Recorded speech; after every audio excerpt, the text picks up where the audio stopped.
अस्सलाम वालेकुम। हमारे एडिमा के कुछ टॉपिक्स बाकी रह गए थे, उनको आज स्टडी कर लेते हैं। पहला टॉपिक है लिम्फ एडिमा।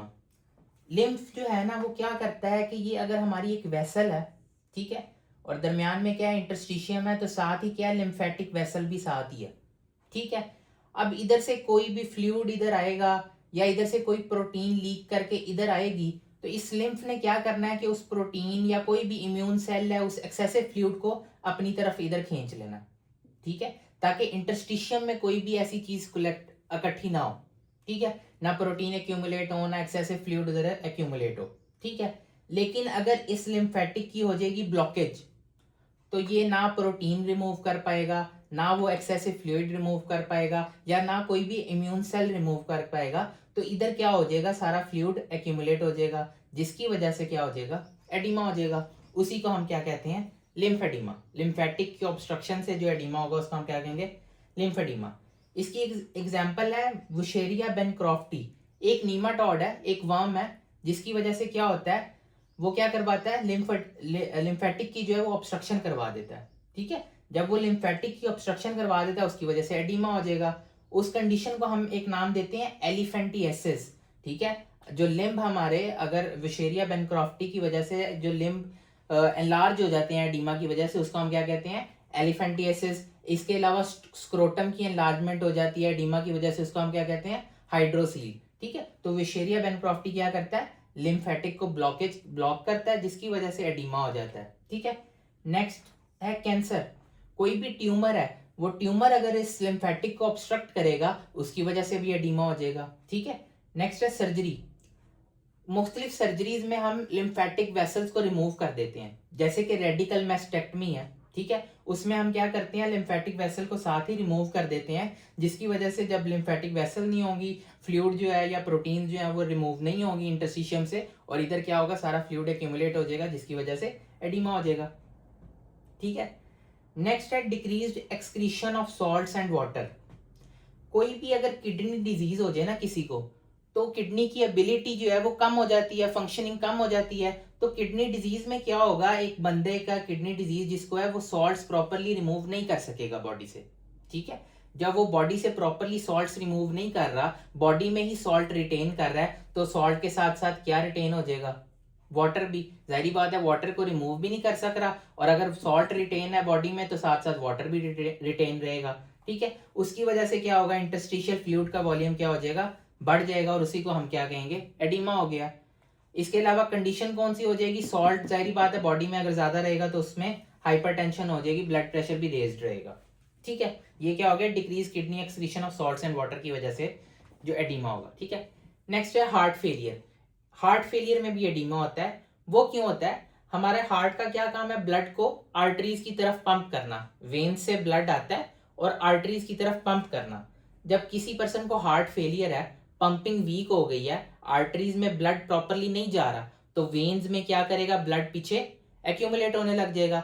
वेन्स में जो है वो प्रेशर बढ़ जाएगा, ठीक है, वेनस प्रेशर बढ़ जाएगा, जिसकी वजह से कैपिलरी फिल्ट्रेशन प्रेशर बढ़ जाता है, और खुद ब खुद वेन्स या कैपिलरी से जो है वो फ्लूइड जो है वो बाहर लीक कर जाता है, ठीक है, इंटरस्टिशियम में, जिसकी वजह से क्या हो जाएगा, एडिमा हो जाएगा।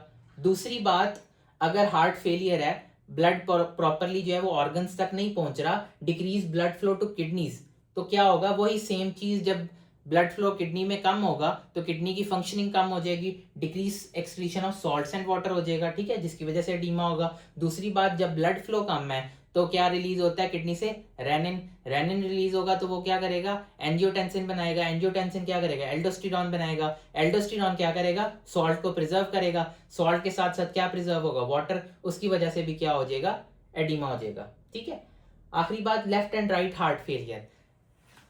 लेफ्ट वेंट्रिकल का क्या काम है, उसने ब्लड को किधर भेजना है, बॉडी की तरफ, लेफ्ट वेंट्रिकल से, और ब्लड ने आना कहां से, लंग्स से, ठीक है। अगर लेफ्ट वेंट्रिकल आगे ब्लड नहीं भेजेगा तो पीछे क्या, लंग्स में वाटर जो है, लंग्स में ब्लड एक्यूमुलेट होने लग जाएगा, ठीक है। जब पीछे लंग्स में ब्लड एक्यूमुलेट होगा तो फिल्ट्रेशन प्रेशर बढ़ेगा, और लंग्स में क्या है, फ्लूइड एक्यूमुलेट हो जाएगा, जिसकी वजह से क्या हो जाएगा, पल्मोनरी एडिमा, ठीक है। राइट हार्ट फेलियर में क्या होता है, राइट वेंट्रिकल से आगे ब्लड जाना है, लंग्स की तरफ। अगर लंग्स की तरफ ब्लड नहीं जाएगा तो पीछे वेन्स में एक्यूमुलेट हो जाएगा, जिसकी वजह से जो है वो बॉडी में प्रॉब्लम्स आएंगी, जैसे कि पीडल एडिमा है, एसाइटीज है, रेज जब जेवीपी रेज्ड हो जाएगी, ठीक है, तो ये राइट हार्ट फेलियर की वजह से होंगी, ठीक है। लास्ट पॉइंट है डिक्रीज्ड प्लाज्मा प्रोटीन्स।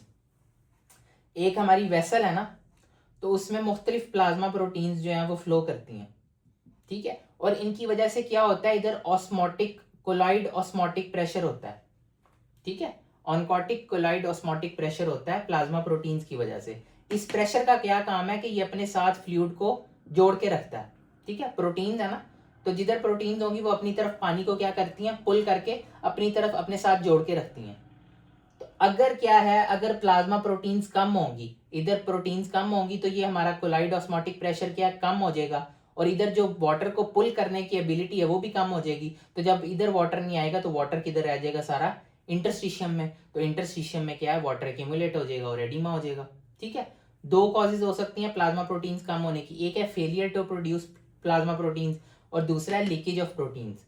एक सिंड्रोम है नेफ्रोटिक सिंड्रोम, उसमें क्या यूरिन में जो है वो प्रोटीन्स लीक आउट होने लग जाती हैं, ठीक है। जब प्रोटीन लीक आउट होने लग जाएगी तो जाहिर बात है प्लाज्मा में प्रोटीन्स कम हो जाएंगी, जिसकी वजह से क्या है, कोलाइड ऑस्मोटिक प्रेशर कम होगा और इंटरस्टिशियम में फ्लूइड एक्यूमुलेट हो जाएगा, ठीक है। एक कंडीशन है सिरोसिस।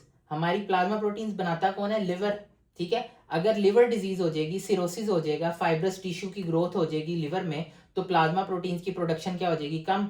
जब प्रोडक्शन कम हो जाएगी तो क्या होगा, सेम वही बात के कोलॉइड ऑस्मोटिक प्रेशर कम और इंटरस्टिशियम में क्या करेगा, फ्लूइड एक्यूमुलेट हो जाएगा और एडिमा हो जाएगा, ठीक है। लास्ट चीज है एसाइटीज। अगर किसी बंदे को सिरोसिस हो जाती है ना, तो हमारा लिवर जो है वो कंप्लीटली ब्लॉक्ड हो गया है, फाइब्रस टिश्यू की ग्रोथ हो गई है। तो लिवर के पीछे जो वेन्स हैं, जो हमारा पोर्टल वेनस सिस्टम है, वो क्या करेगा, उसमें प्रेशर राइज कर जाएगा। जब उसमें प्रेशर राइज करेगा तो हमारी जो गट की कैपिलरीज हैं उनसे क्या करेगा, उनमें हाइड्रोस्टैटिक प्रेशर बढ़ जाएगा, जिसकी वजह से फ्लूइड लीक आउट कर जाएगा, ठीक है। और जो पेरिटोनियल कैविटी है उसमें फ्लूइड एक्यूमुलेट हो जाएगा, जिसको हम क्या कहते हैं, एसाइटीज, ठीक है। So this was all about oedema. Thank you so much.